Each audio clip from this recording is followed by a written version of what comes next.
بابا چه شمس مردم ما گفتی که مدیر مختار خیرات کرده؟ بله لالا کلگی گفتیم. چرا تا حالا نامدن؟ خبر ندارن که ما خیرات کردیم؟ لالا گپ دیگه جای است. مردم اولس امروز در مسجد فیصله کردن که در خیر خیرات مرده و زنده ما نمیان. چرا ما با کس خود چیزی نگفتیم؟ چرا به مقابل ما این فیصله را کردن؟ اینو شکری یک دفعه آمد. بیا بیا بیا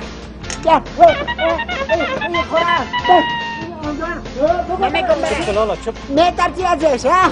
اینه ما برش میکن. مردم گفتن که مدیر مختارک لیاقت خیشی و قومی ما را نداره، برای که رشوت خور است. چی خور است؟ سر لالا قدر بتکه نگو. گفت چی میخوری؟ چی خوردم؟ چی خوردی؟ گفت رشوت خوره، حرام خوره. رشوت اقدر بد است؟ نگذارید زهر فساد و رشوت کشور را نابود کند. همه با هم یک صدا: رشوت حرام است. رشوت